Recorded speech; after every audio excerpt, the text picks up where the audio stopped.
Hey folks, thanks for joining me today. So in today's tutorial, we're going to be using another one of the art stones that I created with the molds from the Happy Dotting Company. There is a link in the description below. If you've been to my other videos, you watched my other videos, I say this every time, but it's true. So go check it out. And today I'm going to do something just rather simple, sort of like the end of fall. We've been experiencing some extraordinary weather recently, and normally we're already under some snow. So I wanted to celebrate that before I posted up the video for the November soul symbol. So basically, what I did was I took a compass and I drew a circle, and then I put on a really light blue for a base coat. Then what I'm doing here is I'm actually double loading my brush. So what that means is on one side of my brush, I'm putting a dark color, and then the other side, I'm doing white. You can really see it here on how it gets transposed onto the rock. And then I just switch so that I'm using the white against the dark blue and so on and so forth. And I continue to do this in circles. Now, I'm not going to be too particular about how it looks or if it's symmetrical or anything like that because I will be blending this slightly together. But basically, this is to resemble ripples. So, you know, when like a drop happens in water or in a cup of water or something, and you see the ripples go out, or when you're by the lake and it's so calm and a fish jumps and the ripples come in. So that's what I'm trying to do here. So once I've blended it all in, I go back in with my fine lining brush and I'm using a very light metallic blue. I think it's like frost blue. All the colors are listed in the description below, along with the brand names and their actual colors. So if you wanted to use the same colors as me, or I urge you to use whatever you have available to you in your stash. You can easily come up with these colors by mixing them with whites to make it a lighter color, or a little bit of black to make it a darker color. So you can do whatever you want. I was just going to go for whatever I have in my stash, and I just wanted it to look kind of like ripples. So now what I'm doing is I am drawing on a really rough shape of the leaf that I want that has caused these ripples. So keeping in the theme of fall, and this will likely be my last fall video that I do because I'm going to be getting into more of the winter scenes and Christmas, and that's all coming, guys. So we got to get ready for it. Um, but I just drew on a basic shape, and the leaf has just landed onto the water and has created these ripples. So I went in and very loosely put on a bunch of yellow paint, mostly in the middle, because that's going to be the majority of like my base, I guess. And then I continue with putting a little bit of a dark orange. I think it's sienna, but I can't exactly remember. It might be burnt orange. I don't remember. This was done a while ago, so bear with me. All of the correct colors are listed in the description below. So anyways, I'm just going around the edges and making it really nice and dark on the outside, but blending it into the yellow as I move around each point of the leaf. Now, the type of leaf I was going for was kind of like an oak leaf, but I don't know if it ended up looking like that, but you can let me know in the comments below what you think. It just ended up being a leaf, and I find that this time of year, the leaves that are falling from the trees, they don't really quite resemble the type of tree that they're falling from anymore because they've been hanging on for so long. Um, but anyway, so I just continue to blend it in and using the yellow and the dark orange, and I get that nice gradient of the light orange, where the yellow merges into the orange. So I just really use those colors to continue making that gradation from light to dark, from the center of the leaf out to the edge. And I'm using my homemade blending brush. So it is a paintbrush that once had a purpose and then kind of started to have split bristles and didn't hold its shape. So I gave it a really, really um, light or low haircut, and it became a blending brush, and it works really good for those tight little areas. So now I'm going in, putting on the stem, and then I've got to make the veins in the leaf. So what I'm using is a dark brown. I think it's like plum purple or something like that. Dark.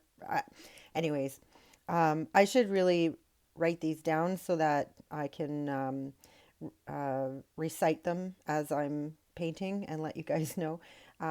Maybe something I'll do for the new year. Anyways, so now I'm just doing the outline of it because I want to give it a nice crisp edge, because I will be making it look like it's kind of parts of it is in the water or on the water, and then other parts are sort of up above the water. So it'll cast a shadow. So that's what I'm doing now. I'm outlining to find out where those shadows would be best to be put. And again, when you're dealing with the shadows and reflections, things like that, everything's got to be on the same side. So you've got to remember that, because your eyes, when you're looking at something, you're looking straight onto it. You can't see both sides at the same time. So you got to keep that in mind, and think about how someone would view this in nature, or how someone would view this so that it looks more natural. So that's what I was going for, and I think I captured it, but let me know in the comments below. I'd be really interested to know what you think. And this is on one of the smaller stones that I have the molds for the Happy Dotting Company. So it's not a huge stone, but it works just nicely. So I continue with doing the outlines, and I will be putting in more of the veins. I know that's not the right word for the leaf, but I will be putting in more of those inside the leaf just to give it a little bit more character. So here I am, I'm doing the shadow now, or the reflection onto the water. Now all I'm doing is I'm taking the paint that I used, which is that, it's the plum color. Um, I'm taking that and I'm watering it down a lot. Now you can just see that I just put a big blob of water on there. That's okay. You can just pull that through and it goes transparent. So even though it's a darker color, you can still see the ripples in behind it, and it gives that illusion that it is actually sitting on top of something and casting a shadow, or a reflection in this case. So I just continue on. I wanted that point to look like it was kind of lifted up, so I just moved my reflection or my shadow a little bit away from it so that it looks like it's up a little bit. And I just continue with that. And same with the stem. The reflection, obviously, when you look in a mirror, it's opposite of what is real. So that's what I did with the stem, so that it was pointing the other way rather than pointing the same way. Now, all of my rocks I've been priming with just white, and in doing so, to put anything on around as a border or anything like that, I have to paint it black. So that's what I'm doing here. I'm giving it a nice coat of black, and because I can still see the pencil line from my compass, I can just follow that along and get a relatively perfect circle. And that's what I do. And I do that all the way around the rock, and I paint the bottom. I don't show you me painting the bottom because really it's just the same as the top, but you just paint it all black. So, and I'm leaving a little bit of edge in between the blue and the black because I am going to put a border on. So I wanted to be able to still see that separation of the two, and then I can put my border in there. The best way to let me know that you like this video is by hitting that thumbs up button. And if you're new, make sure you subscribe because I post every Friday. And if you have any kind of suggestions that you want to see me try to paint, or maybe you have a question about something, leave me a comment below. And don't forget to hit that bell button because it'll let you know every time I post something new. Okay, so now it's time for the border. So I'm using another metallic paint, but it's a dark metallic paint. I think it's Sapphire. Um, I love metallic paints. I love how they look when they're dry. I love how they apply with the brush and with dotting tools.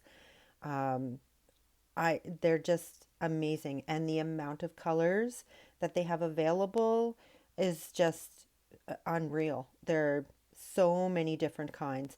So that's what I use for my border because it really separates the painting from the black, but it also incorporates with the painting. So it's kind of like the edge of the painting. Well, I guess that's really what it is. But anyway, so that's what I do. And then I follow it with a silver border. So that's what I'm doing right now. There it is. So yep, I do the dark um, blue metallic, and then I follow up with a very thin silver circle to go around with it. And that's basically it. I let it sit to dry for about 24 hours and then it's ready for resin. So I'll do one coat of resin, sometimes two coats, just to make sure that I've got a nice good coat, and that's it. So there you have it, folks. Life is what you make it. So get creative.